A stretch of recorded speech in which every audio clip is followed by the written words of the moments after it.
I knew something was catastrophically wrong the moment David's machete went silent. The jungle around us pulsed with life. Howler monkeys screaming warnings through the canopy, insects buzzing in relentless clouds, the distant splash of something massive moving through the river. But his blade had stopped cutting through the undergrowth ahead of me. I called his name twice before I realized the horrible truth. He was gone. Not lost, not separated by accident, but deliberately, calculatedly gone. And I was alone in the Costa Rican rainforest, with nothing but a torn backpack, a nearly dead phone, and the growing certainty that my husband of 8 years had just tried to kill me. Before we jump back in, tell us where you're tuning in from, and if this story touches you, make sure you're subscribed, because tomorrow, I've saved something extra special for you. The morning had started with such promise. I remember standing in the lobby of our Puerto Viejo hotel, watching David charm our tour guide Carlos, with his practiced smile and easy laugh. He was wearing the khaki shirt I'd bought him for Christmas, the one with moisture-wicking fabric that made him look like he belonged in adventure magazines. His sandy brown hair was already damp with humidity, but he looked confident, excited even. He kept checking his watch, bouncing on his heels like a kid on Christmas morning. I should have recognized the signs then. David never got excited about anything that didn't directly benefit him. My name is Emma Richardson, and until 3 days ago, I thought I was living a fairy tale. I'm 34 years old, a freelance graphic designer from Portland, Oregon, with what my friends always called an unfortunate talent for seeing the best in people.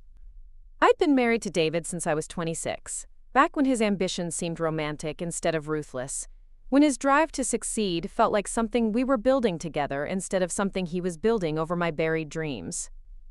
This Costa Rica trip was supposed to be our second honeymoon, a chance to reconnect after months of him working 16-hour days at his marketing firm, while I slowly disappeared into the background of our marriage. I'd planned everything meticulously, researched the best eco-tours, booked the most romantic hotels, even learned basic Spanish phrases to impress him. I wanted so desperately to matter to him again. The irony wasn't lost on me now, standing alone in the middle of nowhere with poison dart frogs calling from the trees above my head.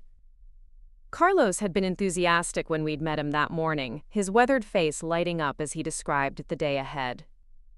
"Today we see the real Costa Rica," he'd said in accented English, gesturing toward the jeep that would take us into the preserve. "Monkeys, sloths, maybe even jaguar if we're lucky. Very special place, very remote. Not many tourists make it this deep." David had nodded eagerly, but I caught something else in his expression, a flicker of calculation that made my stomach tighten. At the time, I'd dismissed it as pre-adventure nerves. David always got a little intense when he was planning something important. The jeep ride had taken 2 hours over roads that gradually dissolved, from paved to gravel to barely there dirt tracks. We'd bounced and lurched through increasingly dense jungle, the canopy closing over us like a green cathedral. Carlos had pointed out birds and plants, sharing stories about indigenous tribes and conservation efforts, but David had seemed distracted, constantly checking his phone even as the signal bars disappeared one by one. "No service out here," Carlos had warned cheerfully. "That's the beauty of it." Complete disconnect from the modern world. I'd reached for David's hand, thinking this forced digital detox might actually help us reconnect, but he'd pulled away to adjust his backpack straps. The rejection stung, but I'd swallowed it like I had learned to swallow so many small hurts over the years. When we'd finally reached the trailhead, Carlos had given us the safety briefing with the kind of serious tone that made it clear this wasn't a Disney version of nature. Preparing and narrating this story took us a lot of time, so if you are enjoying it, subscribe to our channel, it means a lot to us. Now, back to the story. "Stay together always," he'd emphasized, looking directly at me and David. "Jungle is beautiful but dangerous. Many animals, many ways to get lost. I lead, you follow, we all go home safe." David had nodded solemnly, but I'd noticed his hand moving to the sat phone clipped to his belt, the emergency communication device Carlos had insisted all groups carry into the deep preserve. Something about the way David's fingers lingered on it made my skin crawl, though I couldn't explain why. The first hour of hiking had been magical. Carlos had shown us a family of howler monkeys feeding in the trees. their calls so loud they seemed to shake the air itself. We'd watched a sloth moving with impossible slowness through the branches, its ancient face serene and unbothered by our presence. David had even put his arm around me when a brilliant blue morpho butterfly had landed on my shoulder, and for a moment, I'd thought maybe this trip really would fix us. But then Carlos had stopped to examine some jaguar tracks in the mud, explaining in hushed tones how rare it was to find such fresh prints. While he was crouched down, pointing out the details of the paw marks, David had caught my attention and jerked his head toward a side trail barely visible through the undergrowth. "I want to get some photos of that waterfall Carlos mentioned," he'd whispered. "Just for a minute, while he's distracted." I'd hesitated. Carlos had been very clear about staying together, and the side trail looked treacherous, disappearing into dense jungle after just a few yards. But David had that look in his eyes, the same intense focus he got when he was closing a business deal, and I'd learned over the years that resistance usually made things worse.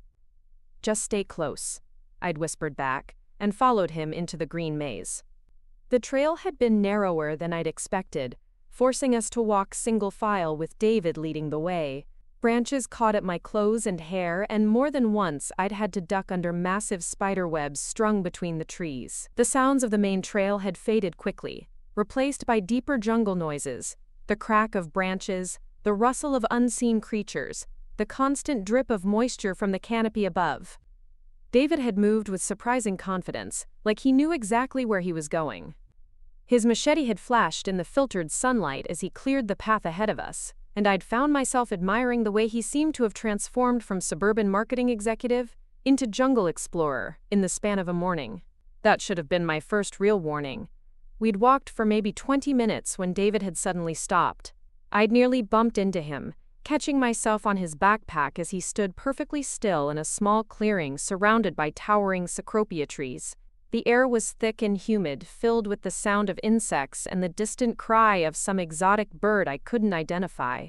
"Emma," he'd said without turning around, his voice strangely flat, "I need you to know that none of this is personal." The words had hit me like cold water. None of what is personal. He'd finally turned to face me, and the expression on his face was nothing I'd ever seen before. Not angry, not sad, not even guilty. Just blank, like he'd already erased me from his mental landscape. "The insurance policy is worth $2 million, he'd said conversationally, like he was discussing weekend plans. "Accidental death in a foreign country pays double. And with your history of anxiety, depression, all those therapy sessions you think I don't know about, it won't be hard to explain why you wandered off alone and got lost." I'd stared at him, my brain struggling to process what he was saying. "David, what are you talking about?" "Jake is waiting at the river crossing with a boat," he'd continued, mentioning his business partner like this was a quarterly review. "Carlos thinks we decided to turn back early because you weren't feeling well. By the time anyone realizes you're missing, I'll be back in Puerto Viejo with a perfect alibi and a very sad story about how I couldn't save my troubled wife from her own poor judgment." The jungle had seemed to tilt around me. "This is insane. This is a joke, right? Some kind of twisted anniversary surprise?" David had shouldered his backpack more securely and checked his watch. "The jaguar tracks Carlos found? They're fresh because there's a feeding ground about half a mile north of here. Female with cubs, which means she's aggressive and territorial. If you head toward the sound of running water, you'll probably run into her within an hour." My hands had started shaking. "David, please. Whatever's wrong, we can fix it. We can go to counseling. We can talk." "There's nothing to fix," he'd interrupted. "I never loved you, Emma. I married you because you were convenient, quiet, easy to control. But I'm 42 years old, and I'm tired of pretending." Sarah Henderson from the office understands ambition. She doesn't spend her days moping around the house feeling sorry for herself. Sarah Henderson. I'd met her at company parties. A sharp-eyed blonde who always seemed to be whispering in David's ear during office events. The pieces clicked together with sickening clarity. "How long?" I'd whispered. "Does it matter?" David had adjusted the sat phone on his belt and pulled out a small GPS device I'd never seen before. "You were always too trusting, Emma. Too willing to believe that people are basically good. It's gonna get you killed." And then he'd turned and walked away, his machete resuming its rhythmic chopping as he disappeared back into the jungle, leaving me alone with nothing but the sound of my own ragged breathing and the growing realization that my husband had just sentenced me to death. The silence after David left was unlike anything I'd ever experienced. Not peaceful quiet, but the heavy, watching silence of a place where everything is either predator or prey, and I was very clearly the latter. I stood in that clearing for what felt like hours but was probably only minutes, my mind cycling through disbelief, terror, rage, and back to disbelief. This couldn't be happening. People didn't actually do things like this. Husbands didn't abandon their wives to die in foreign jungles for insurance money. But the empty clearing around me and the fading sound of David's footsteps suggested otherwise. My first instinct was to run after him, to chase his retreating figure and beg him to reconsider, to promise I'd be better, quieter, more convenient. The old Emma would have done exactly that, apologized for whatever inadequacy had driven him to this extreme, and pleaded for another chance to be worthy of his love. But something stopped me. Maybe it was the casual way he'd mentioned the insurance policy, like he'd been planning this for months. Maybe it was the revelation about Sarah Henderson, or the cold calculation in his voice when he described the jaguar's hunting ground. Or maybe it was simply the fact that I was standing alone in one of the most dangerous ecosystems on Earth, with nothing but my wits and whatever supplies were in my day pack. For the first time in 8 years of marriage, I had no choice but to save myself. I forced my breathing to slow and took inventory of my situation. My backpack contained a water bottle, 2 energy bars, a small first aid kit, my camera, and the pocket knife I always carried for opening packages. David had taken the main supplies, the emergency flare, the larger first aid kit, most of our food, and the detailed trail map Carlos had given us. But he'd made one crucial mistake. In his rush to execute his plan, he'd forgotten that I wasn't quite the helpless suburban housewife he thought he'd married. David didn't know about the wilderness survival course I'd taken during our separation 3 years ago, when I'd briefly moved out after catching him in his first affair. He'd convinced me to come back with promises and flowers, but during those 6 weeks alone, I'd discovered something surprising about myself. I was tougher than anyone had ever given me credit for.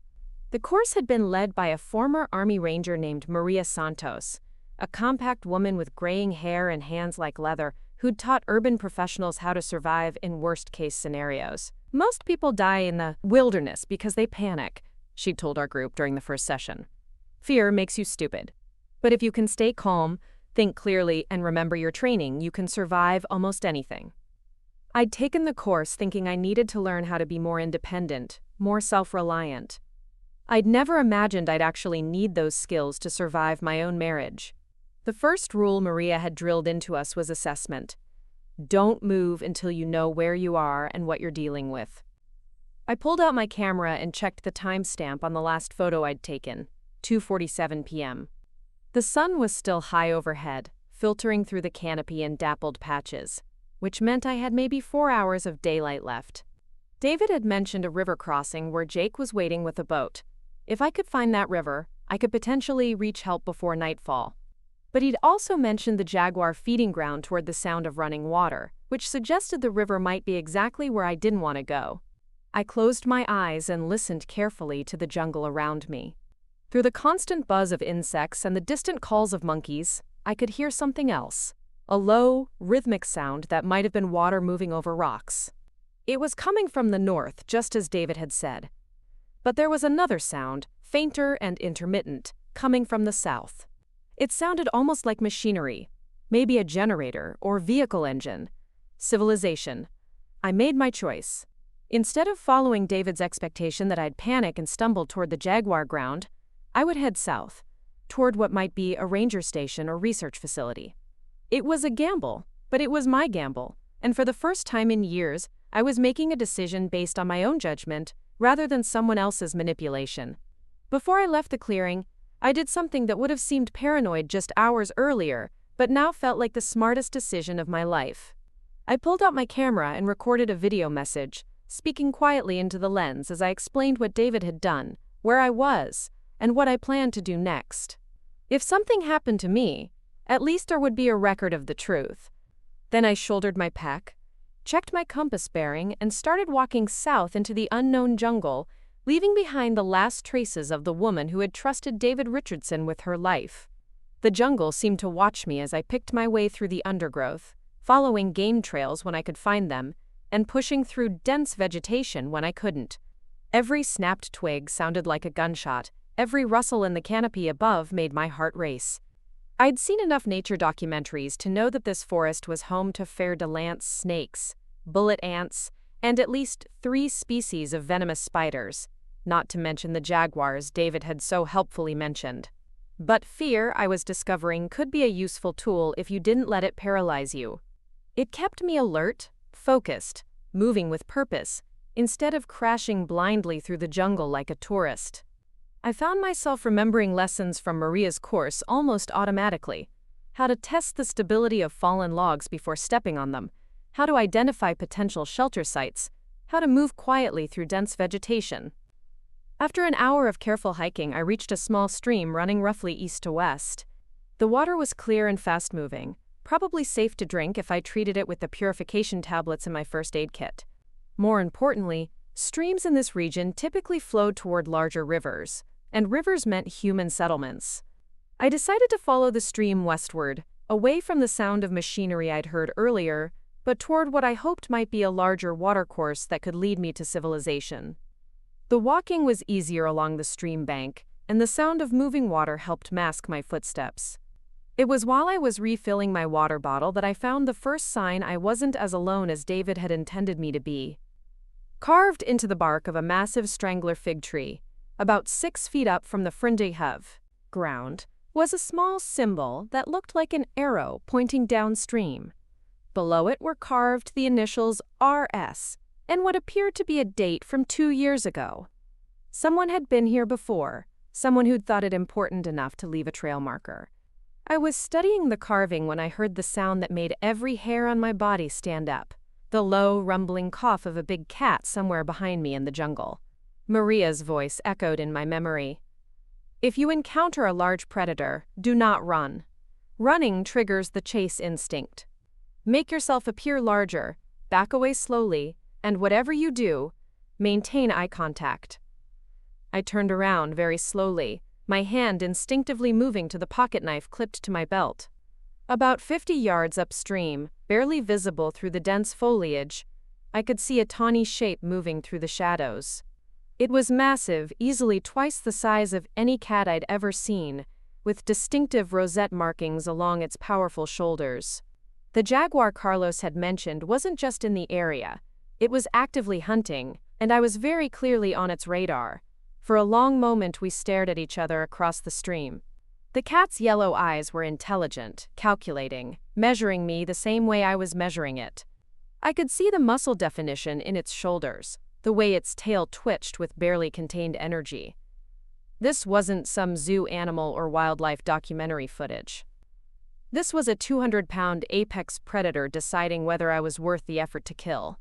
I followed Maria's instructions exactly, raising my arms to make myself appear larger, while backing slowly away from the stream. The jaguar watched me with the patience of an animal that had all the time in the world, and knew it. It took a step closer to the water's edge, and I could see the way its muscles bunched under its coat, ready to spring. That's when I remembered something else from the survival course. Jaguars, unlike most big cats, are excellent swimmers. The stream between us wasn't protection. It was just a minor inconvenience. I was still backing away when my foot caught on a fallen branch, and I went down hard, my backpack cushioning the fall but my camera clattering across the forest floor. The sound seemed to trigger something in the jaguar, and it took another step toward the stream, its ears flattening against its skull. But then, from somewhere deeper in the jungle, came a sound that changed everything, the unmistakable roar of a helicopter approaching fast and low over the canopy. The jaguar's head snapped toward the sound, and in that moment of distraction, I rolled sideways into the thick undergrowth beside the stream bank. The helicopter noise grew louder, and through the trees I could see flashes of orange and white, the colors of the Costa Rican Park Service.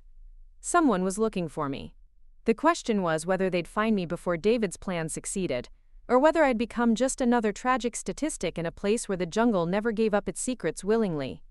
As the helicopter circled overhead and the jaguar melted back into the shadows, I realized that my survival depended not just on outlasting the wilderness, but on proving that David Richardson had underestimated the woman he'd tried to erase. And I was just getting started. The helicopter circled twice more before the sound faded into the distance, leaving me crouched in the undergrowth with my heart hammering against my ribs. The jaguar had vanished completely, as if it had never existed at all, but I could still feel its presence like electricity in the air. I waited a full 10 minutes before emerging from my hiding spot, every nerve ending screaming danger as I scanned the jungle around me. The carved arrow on the strangler fig suddenly seemed like more than just a random trail marker. Someone had been here before, someone who'd thought it important enough to leave signs for future travelers. The initials RS meant nothing to me, but the arrow pointing downstream suggested a destination worth reaching. I gathered my scattered belongings, checked my camera for damage, and made a decision that would have terrified the old Emma, but felt strangely natural now. Instead of waiting for rescue that might never come, I would follow the stream and the mysterious trail markers, trusting in my own ability to survive, rather than hoping someone else would save me. The afternoon sun was already slanting lower through the canopy when I started moving again, following the stream's western course while keeping one eye on the jungle around me. Every shadow could hide a predator, every rustling branch could signal danger, but I found myself settling into a rhythm that felt almost meditative. Step, pause, listen, evaluate, step again. It was during one of these pause and listen moments that I heard something that made my blood run cold. Voices carried on the wind, speaking English with American accents. One of them was unmistakably David's, though the tone was different from anything I'd heard from him before. Relaxed, almost jovial, like he was discussing a successful business deal. I crept closer to the sound, using every stealth technique Maria had taught us, until I could make out the words clearly. David was talking to someone about timing, about alibis, about how long it typically took search and rescue teams to organize in remote areas. The casual way he discussed my presumed death made my stomach turn. "She's probably panicking by now," David was saying to his unseen companion. "Emma never was good in crisis situations. Remember when our car broke down on the highway? She just sat there crying instead of trying to fix anything." A second voice laughed, deeper and rougher than David's. "You sure she won't try to follow your trail back?" "Trust me, Jake. I know my wife. She'll either sit in that clearing until something eats her, or she'll head toward the river like I suggested and run straight into that jaguar territory. Either way, problem solved." Jake, David's business partner, the one he'd mentioned waiting at the river crossing. So they were both in on this, both complicit in what they thought would be my murder. The betrayal cut deeper than I'd expected, not because I'd particularly liked Jake, but because it meant this wasn't some sudden breakdown or moment of madness. This was premeditated, planned, coordinated. I eased closer through the undergrowth until I could see them through the trees. They were sitting on fallen logs in a small clearing about 100 yards from where I'd been abandoned, sharing what looked like sandwiches and bottled water while they waited for enough time to pass to make David's story believable. Jake was a thick-set man with graying temples, dressed in expensive hiking gear that looked like it had never seen actual wilderness before today. "How long do we wait?" Jake asked, checking his watch. "Carlos is expecting us back at the trailhead by 6, David replied. "That gives us 2 more hours to let nature take its course. Then we hike back. I tell him Emma got separated and we couldn't find her, and he calls in the professionals." "And the insurance?" 6 months minimum before they'll pay out on a missing person presumed dead. Sarah understands it's an investment in our future." David's voice carried that same cold calculation I'd heard when he'd abandoned me. "By this time next year, we'll have the money, the business expansion, and none of the dead weight holding us back." I'd heard enough, more than enough. But as I started to back away from their camp, my foot shifted on a loose stone and sent it clattering down into the stream below. Both men's heads snapped toward the sound, and I saw David's hand move instinctively to the machete at his belt. "What was that?" Jake whispered, suddenly tense. David was already standing, scanning the jungle with the kind of focus I'd seen him bring to business negotiations. Could be anything. Monkey, bird, falling branch. But his voice carried uncertainty now, and I could see him calculating angles, wondering if his abandoned wife might have been more resourceful than he'd anticipated. I held perfectly still, barely breathing, as David moved closer to the edge of their clearing. He was maybe 30 yards away from my hiding spot, close enough that I could see the sweat stains on his shirt and the way his jaw was clenched with concentration. If he took just a few more steps in my direction, he'd see me for sure. Maybe we should check, Jake suggested nervously. Make sure she's not. She's not, David cut him off sharply. Emma doesn't have the survival skills to track us, and she sure as hell doesn't have the backbone to confront us even if she did. She's probably curled up somewhere crying and waiting for someone to rescue her. The dismissal in his voice sparked something white-hot in my chest. 8 years of marriage, of supporting his dreams and ambitions, of making myself smaller so he could feel bigger, and this was how he saw me. Not as a partner or even as a human being, but as a liability to be eliminated when convenient. I wanted to stand up and prove him wrong right then and there, to show him exactly how much backbone his discarded wife actually possessed. But Maria's training held me back. Anger makes you stupid, she'd always said. Channel it into fuel, not flame. So I stayed hidden and watched as David eventually returned to his log, apparently satisfied that the sound had been nothing threatening. They resumed their casual conversation about my death, discussing logistics and timelines like they were planning a corporate merger instead of a murder. But I had learned something crucial from their conversation. They weren't planning to stay in the jungle much longer.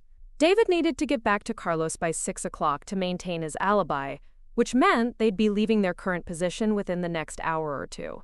If I could stay ahead of them, follow the stream to wherever it led, I might reach help before they could intercept me. I waited until their voices faded to an indistinct murmur before starting to move again, following the stream's course with new urgency.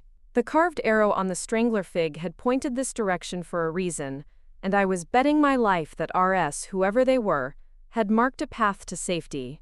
The jungle grew denser as I moved away from David and Jake's position, the canopy closing overhead until only scattered beams of sunlight reached the forest floor. The stream began to widen, fed by smaller tributaries that created a network of channels winding between massive buttress roots and stands of bamboo. The going was slower here, requiring constant detours around fallen trees and patches of swampy ground that could swallow me up to my knees. But I was making progress, and more importantly, I was moving with purpose instead of panic. Each step took me further from the men who'd tried to erase me and closer to whatever destination RS had marked with their trail signs. It was nearly 4 o'clock when I found the second marker. This one was carved into a smooth section of bamboo about chest high, another arrow pointing downstream accompanied by what looked like the symbol for water. Below it was scratched a single word that made my heart skip. Help. Someone had needed rescue here before. Someone who'd taken the time to leave detailed directions for anyone who might follow. I was on the right track, following in the footsteps of another survivor who'd faced their own crisis in this unforgiving place. The thought gave me strength to push through the increasingly difficult terrain. The stream was definitely growing larger now, fed by runoff from the hills above and creating pools deep enough that I could see fish swimming in the shadows. That meant the ecosystem was healthy, which usually indicated proximity to protected areas with ranger stations or research facilities. I was refilling my water bottle at one of these pools when I heard the helicopter again, closer this time and moving in a systematic search pattern. Through gaps in the canopy, I could catch glimpses of orange and white as it passed overhead, the pilot following the stream's course just as I was. Without hesitation, I pulled out my camera and set it to video mode, then stepped into the largest clearing I could find. I waved my arms over my head, jumping and shouting even though I knew the chances of being seen through the dense forest canopy were slim. But I had to try, had to make myself visible to anyone who might be looking. The helicopter circled once, twice, and for a moment I thought they'd spotted me. The aircraft hovered almost directly overhead, so low I could feel the downdraft from its rotors, stirring the forest around me. Then it moved on, continuing its search pattern further downstream. They were looking for me, which meant Carlos had realized we were missing and called for help. But it also meant David's timeline was accelerating. He'd have to return to the trailhead soon to maintain his story, and once he did, the search would become official. I needed to reach safety before that happened, before he could spin his narrative about the troubled wife who'd wandered off and gotten lost. I shouldered my pack and pushed on with renewed determination, following the stream as it carved its way through increasingly spectacular jungle landscape.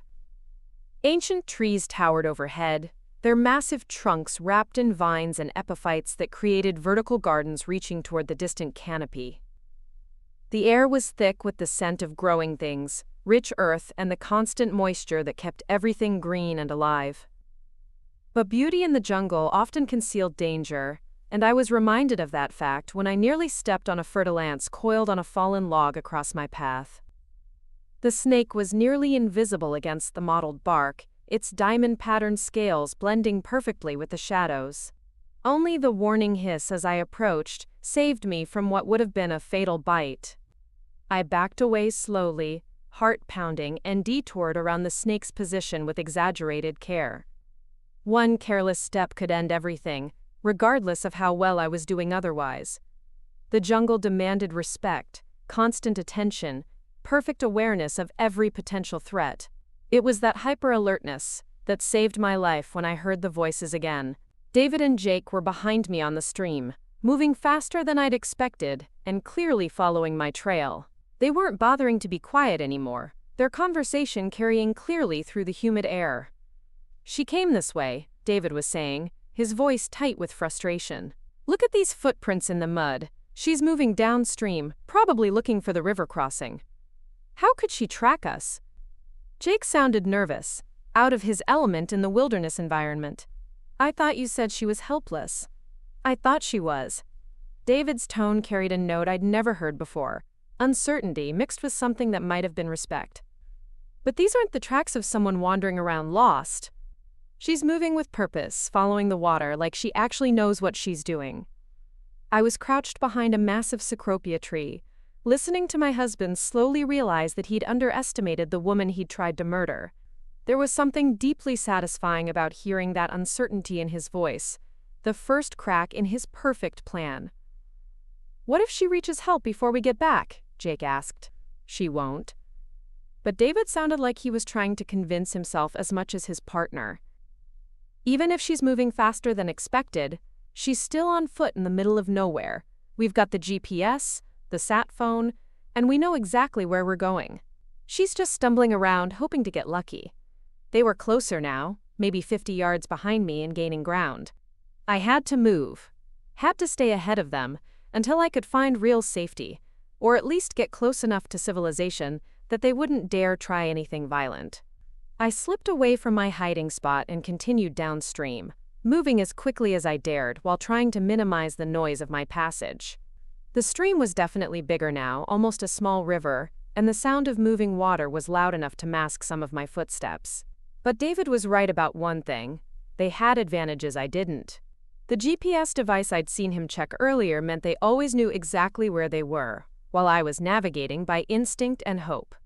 The sat phone meant they could call for extraction at any time, while I was dependent on reaching help under my own power. What they didn't know was that I'd found something they hadn't counted on: the trail markers left by RS, whoever they were. Those carved arrows were leading me somewhere specific, somewhere important enough that a previous survivor had risked taking time to mark the route for others. I found the third marker just as the afternoon light was beginning to fade toward evening. This one was different from the others. Not carved into a tree, but scratched into a flat rock beside a natural ford where the stream could be crossed easily. The arrow pointed not downstream but inland, toward what looked like a game trail leading up into the hills. Below the arrow was a longer message scratched in block letters: RS Station 2 km, follow trail supplies cached. My heart leaped. RS wasn't just someone's initials. It was a station designation. Research station, ranger station, something official with supplies and communication equipment. And it was only 2 kilometers away, maybe a 40-minute hike through manageable terrain. I looked back downstream where David and Jake were still pursuing me, then at the game trail leading up into the hills. The smart move was obvious, but it meant leaving the stream that had been my lifeline since I'd started running. It meant trusting in a message carved by someone I'd never met, betting everything on the hope that their information was accurate. But as I listened to David's voice getting closer, discussing how they'd explain finding my body if they caught up with me, the choice became clear. I couldn't outrun them along the stream forever, and I couldn't hide in the jungle until dark with that jaguar still somewhere in the area.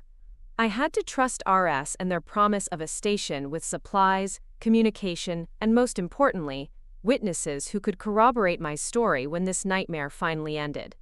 I crossed the stream at the ford, the cold water shocking against my overheated skin, and started up the game trail toward whatever waited in the hills above. Behind me, I could hear David and Jake approaching the crossing point, their voices sharp with tension as they realized their prey was proving more elusive than expected. The trail was steep but well maintained, winding upward through stands of giant ferns and groves of bamboo that created natural tunnels through the forest. Someone had been using this route regularly. There were fresh machete cuts on overhanging branches and sections where stone steps had been built into the steepest grades. As I climbed higher, the jungle began to change. The oppressive humidity of the stream valley gave way to cooler, drier air, and I could see patches of sky through the thinning canopy. The wildlife was different here too. I caught glimpses of colorful birds that preferred the forest edges, and the constant buzz of lowland insects faded to a more manageable hum. After 30 minutes of steady climbing, I crested a ridge and saw something that made me stop dead in my tracks, a metal roof gleaming through the trees about a quarter-mile ahead, and thin wisps of smoke rising from what looked like a chimney.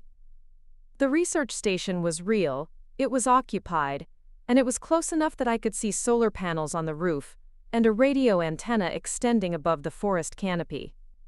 But as I started down the far side of the ridge towards Salvation, I heard something that chilled my blood, the sound of an engine starting up somewhere behind me, back toward the stream crossing. David and Jake hadn't given up. They'd found some other way to pursue me, and now they were mechanized while I was still on foot. The race for my life had just entered its final phase, and everything would depend on whether I could reach that research station before my husband could stop me from telling the truth about what he'd done. I ran down that hillside like my life depended on it, because it absolutely did. Behind me, the engine noise was getting closer, and I could hear the crack of branches as something large forced its way through the jungle in my direction. The research station grew larger ahead of me, and I could see details now: solar panels, a radio antenna, windows with lights inside, and most importantly, a person moving around inside what looked like a main building. I was going to make it. Despite everything David had done, all his careful planning and calculated cruelty, I was going to survive long enough to tell someone the truth. But first, I had to cover the last 200 yards between me and safety while my would-be murderer closed in behind me with whatever vehicle he'd managed to acquire. The final sprint began, and I ran harder than I'd ever run in my life toward the one place where David Richardson's perfect plan would finally fall apart. The research station's door burst open just as I reached the wooden steps leading to the main building. A woman emerged, middle-aged, with weathered hands and concerned eyes, wearing the khaki uniform of the Costa Rican National Park Service. She took one look at my torn clothes, scratched face, and wild expression, then immediately stepped aside to let me pass. "Emergency," I gasped, stumbling through the doorway into blessed air conditioning and electric light. "My husband, he tried to kill me. They're coming." Dr. Patricia Morales, as she introduced herself moments later, didn't waste time asking questions. She guided me to a chair, pressed a bottle of water into my hands, and immediately reached for a radio mounted on the wall. Her Spanish was rapid and urgent as she spoke to someone on the other end, and I caught enough words to understand she was calling for immediate assistance. "Sit," she commanded in accented English, then switched back to Spanish on the radio. I could hear vehicle engines growing louder outside, and my whole body tensed for whatever confrontation was about to unfold. But Dr. Morales seemed completely unfazed by the approaching sounds. She finished her radio call, then walked calmly to a window and peered through the blinds. 2 men in a Park Service ATV, she reported matter-of-factly. One matches the description you gave. They're arguing about something. I joined her at the window and saw David and Jake sitting in what was clearly a stolen or borrowed vehicle, their faces animated with heated discussion. David kept gesturing toward the research station while Jake shook his head emphatically. Even from a distance, I could see the moment when David's carefully constructed plan began to unravel completely. They can't just storm in here, Dr. Morales said with quiet confidence. This is an official scientific installation with multiple witnesses and direct communication to park headquarters. Whatever they plan to do in the jungle, they can't do it here. She was right. Through the station's large windows, I could see 3 other researchers working at various tasks: a young man cataloging plant specimens, an older woman entering data on a computer, and someone else in the adjacent laboratory building. Any violence here would be witnessed, recorded, investigated. David and Jake seemed to reach the same conclusion.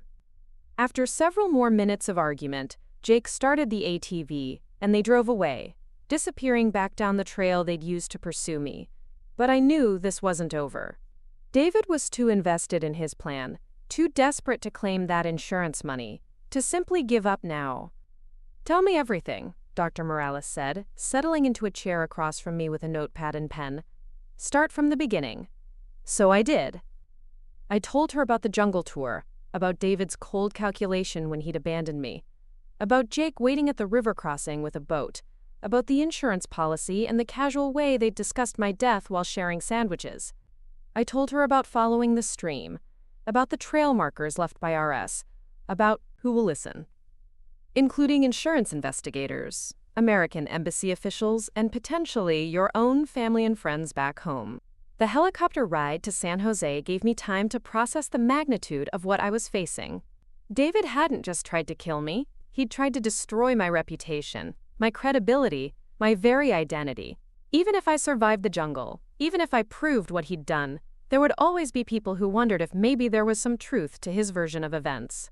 At the hospital in San Jose, I was examined, treated for dehydration and multiple cuts from jungle vegetation, and given a clean bill of health. More importantly, I was connected with representatives from the American embassy who helped me understand my legal options and rights as a crime victim in Costa Rica. It was there, in a sterile hospital room overlooking the city lights, that I learned David had already contacted my parents. "He called them 3 hours ago," the embassy representative informed me. "Told them you'd had a psychological episode during the tour and were currently missing in the jungle. He said he was cooperating fully with search efforts and hoped you'd be found safely." My mother's voice was tearful and worried when the embassy helped arrange a call. "Emma, honey, we're so relieved you're safe." David has been beside himself with worry. He said you've been having problems, maybe more than we realized. I closed my eyes, feeling the weight of David's manipulation even across international phone lines. "Mom, it's not what he told you. He tried to kill me for insurance money. I have proof." The silence on the other end stretched long enough that I wondered if the call had been disconnected. When my mother finally spoke, her voice was careful, uncertain. "Sweetheart, you've been through a trauma. Maybe you should wait until you're feeling better before making accusations like that." It was exactly what David had counted on. He knew my family, knew they'd seen me struggle with depression and anxiety over the years, knew they'd be more inclined to believe a story about mental breakdown than cold-blooded murder. But what David didn't know was that I'd changed during those hours in the jungle. The woman who'd been abandoned to die had died, replaced by someone harder, smarter, more determined than he'd ever imagined possible. "Mom," I said firmly, "I need you to listen carefully. David has been having an affair with Sarah Henderson from his office. He refinanced our house without telling me. He's been planning this for months. And he specifically mentioned a $2 million insurance policy. I'm going to send you video evidence of everything, and I need you to contact our lawyer immediately." The conversation that followed was difficult, painful, but necessary. By the end of it, my mother was beginning to understand that her son-in-law was not the grieving husband he pretended to be, but a calculating killer who'd almost succeeded in his perfect crime. Over the next 48 hours, the case against David and Jake began to solidify rapidly. Costa Rican authorities had excellent relationships with American law enforcement, and the evidence I'd gathered was more than sufficient for arrest warrants. The breakthrough came when investigators tracked down the ATV David and Jake had used to pursue me. It belonged to a park maintenance worker who'd been approached by two American tourists claiming they needed to rescue a member of their group who'd gotten lost. The worker had reluctantly lent them the vehicle, but he'd noted their license plate number and remembered their faces clearly. More damaging still, Carlos the tour guide provided testimony that contradicted David's story in several crucial details. David had claimed I'd become hysterical and run off suddenly, but Carlos remembered the couple disappearing from the group while he was examining jaguar tracks, not during any kind of emotional outburst. They were gone for almost an hour before I noticed, Carlos told investigators. When David returned alone, he seemed very calm, very controlled, not like a man whose wife had just suffered a breakdown.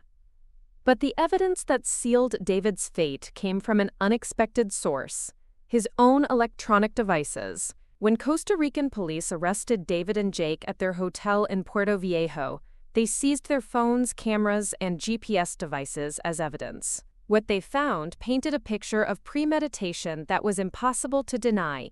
David's phone contained months of text messages with Sarah Henderson discussing their future together, including explicit references to life insurance payouts and freedom from dead weight. His GPS device showed that he'd researched the jungle area extensively before the trip, marking waypoints for jaguar territories, river crossings, and remote locations where a body might never be found. Most damning of all, investigators found a draft email on David's laptop that he'd prepared to send to insurance companies after my presumed death. It described my history of depression, my recent erratic behavior, and his heroic but unsuccessful attempts to prevent me from wandering into dangerous territory. The email was dated 3 days before our departure for Costa Rica. When confronted with this evidence, Jake immediately broke down and confessed everything, hoping for a lighter sentence in exchange for his testimony against David. He revealed details of the plan that even I hadn't known: how they'd researched jungle predators, how they'd chosen the tour specifically for its remote location, how they'd prepared alibis and backup stories for every contingency except the one that actually happened: my survival. David himself remained defiant to the end, insisting that I'd misunderstood innocent conversations and that the evidence had been taken out of context. But his lawyer quickly advised him that fighting the charges would likely result in a life sentence, while pleading guilty might reduce his time to 25 years. The legal proceedings took months to resolve fully, but the outcome was never really in doubt. David pleaded guilty to attempted murder, conspiracy, and insurance fraud, receiving a sentence of 30 years in a Costa Rican prison. Jake, who cooperated fully with prosecutors, received 15 years. But for me, the real resolution didn't come in a courtroom or through legal victories. It came during a quiet morning 6 months later, when I returned to Costa Rica on my own terms. I wasn't running this time, wasn't being hunted or abandoned or left to die. I came back as a strong, independent woman who wanted to thank the people who'd saved her life and to see the jungle that had transformed her from victim to survivor. Dr. Morales welcomed me back to the research station with genuine warmth, and I spent several days helping with her conservation work while processing everything that had happened. The jungle was still dangerous, still beautiful, still demanding of respect and caution, but it no longer held terror for me. On my last morning there, I hiked back to the stream where I'd first found the trail markers that led me to safety. The carved arrows were still there, weathered but clear, pointing the way toward hope for anyone else who might need them. I added my own marker to the network, not my initials, but a simple message carved into a smooth section of bamboo. "You are stronger than you know," because that was what I'd learned in those desperate hours when my life hung in the balance. David had tried to erase me, to reduce me to nothing more than an insurance payout and a convenient story. But he'd underestimated the woman he'd married, just as he'd underestimated the power of truth, evidence, and the simple human determination to survive.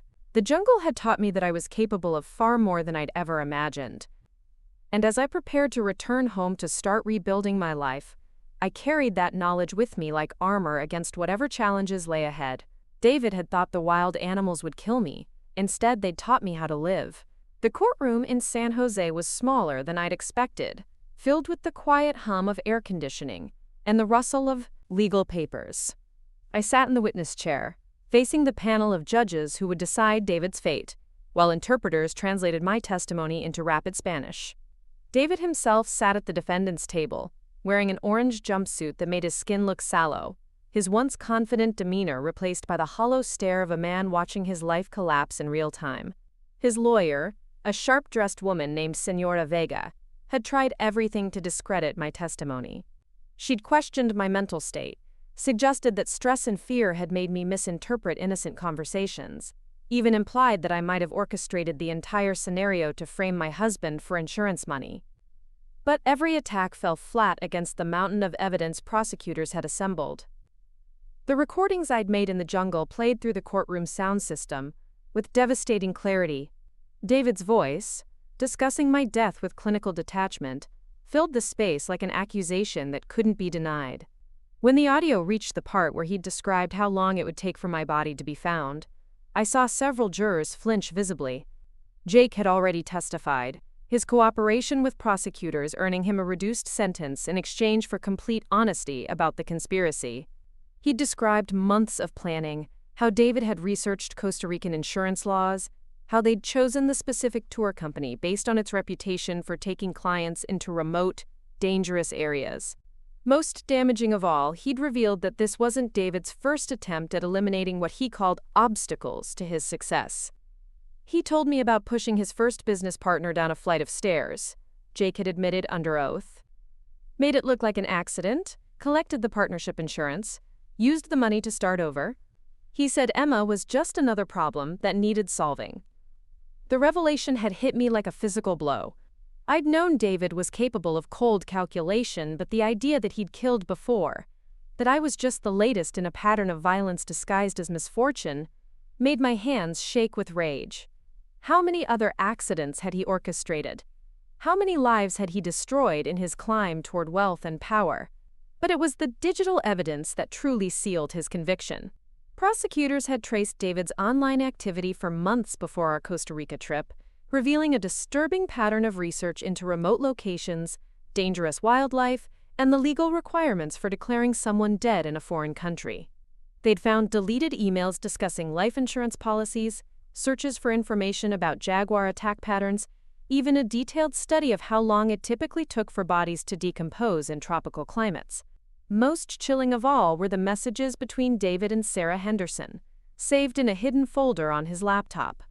Their correspondence read like a business plan, with my death treated as a necessary step in their professional advancement. Sarah had even helped research which tour companies had the worst safety records, suggesting that David choose one with a history of clients getting lost or injured. Emma's finally going to be useful for something, one message had read. $2 million buys a lot of freedom. When the verdict came down guilty on all charges, I felt something release in my chest that I hadn't even realized I'd been holding. 30 years in prison meant David would be an old man if he ever saw freedom again. Jake's 15-year sentence ensured he'd pay for his role in the conspiracy. But more importantly, the conviction validated everything I'd experienced, everything I'd survived. The jungle hadn't driven me crazy. My husband really had tried to kill me for money. The aftermath of the trial brought unexpected challenges. News of the case had spread through American media, turning my survival story into headline fodder for cable news and true crime podcasts. Reporters camped outside my Portland apartment, calling my phone at all hours, offering money for exclusive interviews about my ordeal. I declined them all, wanting nothing more than to heal in privacy and rebuild the life David had tried to destroy. But privacy proved elusive. Sarah Henderson, desperate to distance herself from David's crimes, had begun giving interviews claiming she'd been manipulated and deceived, that she'd never known about his violent plans. She painted herself as another victim, a successful woman seduced by a charming sociopath who'd hidden his true nature behind false promises of love and partnership. The narrative infuriated me. I'd seen the emails, heard the testimony about her active participation in researching our trip. Sarah hadn't been deceived, she'd been complicit. But public opinion seemed willing to accept her version of events, perhaps because it was easier to believe in female victimhood than female culpability. It was during this media circus that I made a decision that surprised everyone, including myself. Instead of retreating further into isolation, I decided to take control of my own story. If people were going to discuss my survival, they would hear it from me, in my own words, without the filter of sensationalistic reporting or legal proceedings. I started writing. The book began as therapy, a way to process the trauma and organize my thoughts about what had happened. But as the pages accumulated, I realized I was creating something more significant, a testament to the strength that lies dormant in ordinary people until extraordinary circumstances force it to surface. My story wasn't just about surviving a murderous husband or navigating dangerous jungle terrain. It was about the moment when a person stops being a victim and starts being a survivor. Writing forced me to relive every terrifying moment of my ordeal, but it also allowed me to see patterns I'd missed during the crisis itself. David's manipulation hadn't begun in the jungle. It had been poisoning our marriage for years. The casual dismissals of my intelligence, the financial decisions made without my input, the gradual erosion of my self-confidence. All of it had been preparation for the moment when he could erase me entirely without feeling guilt or remorse. But the jungle had taught me something David never expected. When stripped of all external support, all familiar comforts and safety nets, I discovered a core of determination that no amount of emotional abuse could touch. The woman who'd followed those trail markers through dangerous terrain wasn't the same person who'd meekly accepted years of condescension and control. She was someone new, someone stronger, someone who refused to be erased. The book's publication, 18 months after my rescue, brought a different kind of attention. Instead of sensationalistic headlines about murderous husbands and jungle survival, I received letters from women who recognized something familiar in my story. They wrote about their own experiences with emotional manipulation, about relationships that had slowly drained their confidence and sense of self-worth, about the moment they'd realized they deserved better than what they'd been accepting. One letter particularly moved me. It came from a woman named Jennifer in Ohio, who'd been married to a man remarkably similar to David, charming, successful, and gradually revealing himself to be a narcissist, incapable of seeing other people as anything more than tools for his advancement. "I never thought I was in an abusive relationship," she wrote. "There was no physical violence, no obvious cruelty. Just a constant feeling that I was disappointing him, that I needed to be smaller, quieter, more accommodating. Reading your story helped me understand that abuse doesn't always leave bruises. Sometimes it just makes you disappear a little more each day, until you're not sure who you are anymore." Jennifer's letter crystallized something I'd been thinking about since the trial ended. My survival hadn't just been about escaping David's murder plot, it had been about reclaiming an identity that years of subtle manipulation had nearly destroyed. The jungle hadn't just tested my physical endurance, it had forced me to remember who I was beneath all the layers of learned helplessness and people-pleasing behavior. I started speaking at events for domestic violence survivors, sharing my story not as entertainment but as education. Many people struggled to categorize what David had done to me during our marriage.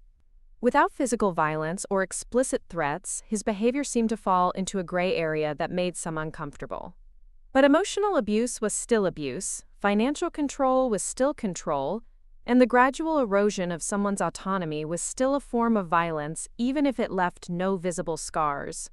The speaking engagements led to consulting work with law enforcement agencies, trying to better understand the psychology of domestic violence cases. Too many officers had been trained to look for obvious signs of abuse: bruises, broken bones, terrorized victims cowering in fear. But abusers like David were often more sophisticated, using psychological manipulation instead of physical force to maintain control. The victim often doesn't even realize what's happening, I explained to a room full of police officers and social workers during one training session. The control is gradual, disguised as concern or love. By the time you understand what's been done to you, you've already lost so much of yourself that fighting back seems impossible. During these presentations, I often shared the recordings I'd made in the jungle, Not the conversations between David and Jake, which remained sealed evidence, but the video messages I'd recorded for myself. Watching my own face on screen, streaked with tears and dirt but still determined to document the truth, reminded me how far I'd traveled from that terrified woman hiding in the undergrowth. The most rewarding part of this new chapter was working with Dr. Maria Santos, the wilderness survival instructor whose training had literally saved my life. Together, we developed a program that combined outdoor education with trauma recovery, teaching women who'd escaped abusive relationships how to reconnect with their own strength and capabilities. Abusers want you to believe you're helpless, Maria explained during one of our weekend retreats in the Oregon mountains. They spend years convincing you that you can't survive without them, that you're too weak or stupid or damaged to make it on your own. But when you learn to start a fire with wet wood, when you navigate by the stars, when you purify water and build shelter, you remember that humans are incredibly resilient. You remember that you're incredibly resilient. The women who came to our programs were diverse in age, background, and experience. But they shared a common thread of having had their confidence systematically undermined by partners who needed them to feel powerless. Some had been physically abused. Others had endured years of financial control or emotional manipulation. All of them had reached a point where they questioned their own judgment, their own worth, their own ability to create a life worth living. Watching these women learn to trust themselves again was profoundly healing for me as well. When I saw a 60-year-old grandmother successfully complete a solo navigation exercise, or watched a young mother light her first campfire with hands that no longer shook from anxiety, I was reminded that survival takes many forms. Not everyone needs to escape a murderous spouse in the Costa Rican jungle, but everyone deserves to remember their own strength. The program's success led to expansion, with similar retreats being offered in multiple states. We partnered with domestic violence shelters, veterans organizations, and trauma recovery centers to reach women who might benefit from our approach. The waiting lists grew longer each month, a testament to how many people were searching for ways to rebuild their sense of personal agency after experiencing profound betrayal. But perhaps the most significant development came 3 years after my rescue, when I received an unexpected phone call from Dr. Patricia Morales at the Costa Rican research station that had saved my life. She was calling with news that seemed almost too fitting to be real. "We've received funding for a new program," she explained in her careful English, "teaching wilderness survival skills to tourists before they enter protected areas. The government wants to reduce rescue operations and improve safety outcomes. They've asked specifically for your involvement, given your experience and your advocacy work." The invitation meant returning to the place where I'd nearly died. The jungle that had become both the site of my greatest terror and my most profound transformation. My first instinct was to decline, to maintain the safe distance I'd built between myself and those traumatic memories. But something deeper pushed back against that impulse. Costa Rica represented more than just the location of David's crime. It was where I'd discovered that I was capable of far more than anyone, including myself, had ever imagined. It was where I'd learned to trust my instincts, to fight for my survival, to refuse the narrative someone else had written for my life. Returning there wouldn't be about confronting my trauma, it would be about celebrating my victory over it. I accepted Dr. Morales' invitation, and 6 months later found myself back in the jungle, this time as an instructor rather than a victim. The program we developed focused on practical survival skills, but it carried deeper lessons about self-reliance, situational awareness, and the importance of trusting your instincts when something feels wrong. Standing in a clearing not far from where David had abandoned me, teaching a group of tourists how to signal for help and find clean water, I realized how completely my life had been transformed. The woman who'd once accepted dismissal and manipulation as normal parts of marriage had become someone who taught others to recognize danger and respond with confidence. The jungle around us hummed with the same sounds I'd heard during my desperate flight from David and Jake: birds calling, insects buzzing, the distant splash of something moving through water. But instead of signaling threat and isolation, those sounds now represented the vibrant complexity of a system I understood and respected. During breaks in the training, tourists often asked about my experience, having recognized my name from news coverage or my book. I shared what felt appropriate: focusing on the practical lessons rather than the sensational details. But I always emphasized the same core message. You are capable of far more than you know, and you should never let anyone convince you otherwise. One afternoon, as I was teaching a group how to identify edible plants, a young woman pulled me aside with a question that went far beyond botanical knowledge. "How did you know?" she asked quietly. "In your marriage, how did you finally realize what was really happening?" The question took me back to that moment in the jungle when David had turned to face me with empty eyes and announced his plan to kill me. The shock hadn't been the revelation of his intention. It had been the sudden clarity that I'd never really known him at all.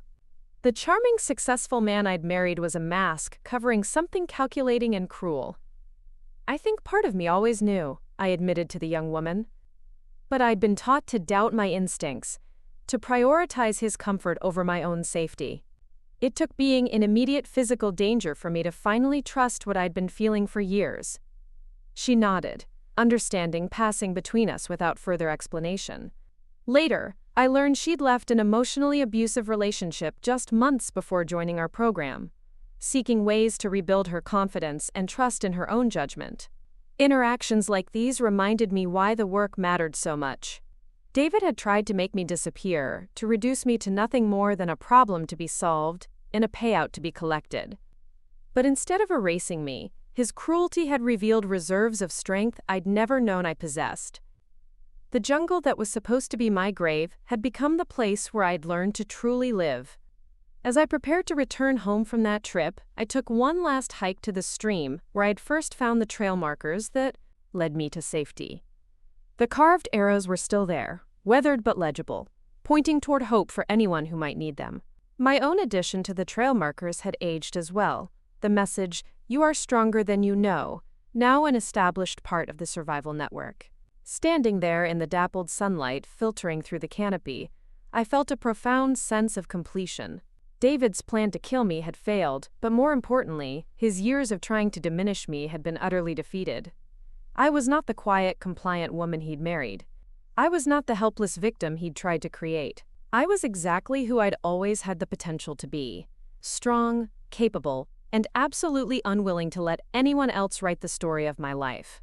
The jungle had kept its promise. It had made me stronger than I ever knew I could be.